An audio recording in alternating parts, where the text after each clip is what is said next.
Hi every one, നമുക്കിന്നൊരു Mysore bonda recipe നോക്കാം.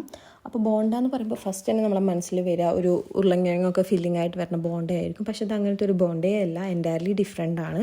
എനിക്ക് പേഴ്സണലി ഇത് ഒരു നമ്മുടെ ഉഴുന്നുവടയൊക്കെ ടേസ്റ്റുള്ള പോലത്തെ ഒരു സ്നാക്കായിട്ടാണ് തോന്നിയത്.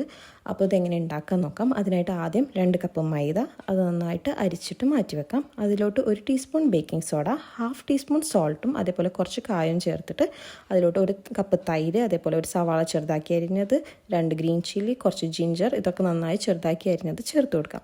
എന്നിട്ട് നമുക്ക് നന്നായിട്ട് മിക്സ് ചെയ്തതിന് ശേഷം 1 കപ്പ് വെള്ളം ചേർത്തിട്ട് ഈ ബാറ്റർ ആവശ്യത്തിന് ലൂസാവുന്ന രീതിക്ക് നന്നായിട്ട് മിക്സ് ചെയ്യാം. മിക്സ് ചെയ്ത ഈ ബാറ്റർ നമുക്ക് എന്ത് ചെയ്യാം, കുറച്ച് നേരം റെസ്റ്റ് ചെയ്യാൻ വെക്കാം. എന്നിട്ട് അതിന് ശേഷം നല്ല ചൂട് എണ്ണയിൽ നമുക്ക് പൊരിച്ച് കോരിയെടുക്കാം. അപ്പോൾ ഇതെന്ന് പറയുമ്പോൾ നമുക്ക് ഒരു ഈവനിങ് സ്നാക്ക് ആക്കിയിട്ടും അതേപോലെ ഇഫ്താർ സ്നാക്കൊക്കെ ആക്കിയിട്ട് കഴിക്കാൻ പറ്റുന്ന സ്നാക്കാണ്. നല്ല എളുപ്പമാണ്, നല്ല ടേസ്റ്റിയുമാണ്. ഇത് സംഭവം നമ്മുടെ ഉഴുന്നുവടയുടെ റെസിപ്പി അല്ലെങ്കിൽ കൂടിയും ഉഴുന്നുവടയുടെ ടേസ്റ്റായിട്ടാണ് എനിക്ക് പേഴ്സണലി ഫീൽ ചെയ്തിരിക്കുന്നത്. അപ്പോൾ എല്ലാവരും ഇതൊന്ന് ട്രൈ ചെയ്ത് നോക്കുക. ഇതിന് കോമ്പിനേഷനായിട്ട് ഞാനിവിടെ എടുത്തിരിക്കുന്നത് നമ്മുടെ ഗ്രീൻ ചട്നിയാണ്. അപ്പോൾ എല്ലാവരും ട്രൈ ചെയ്ത് നോക്കിയിട്ട് നിങ്ങളുടെ ഫീഡ്ബാക്ക് അറിയിക്കുക. Thanks for watching and see you all in my next video. Bye.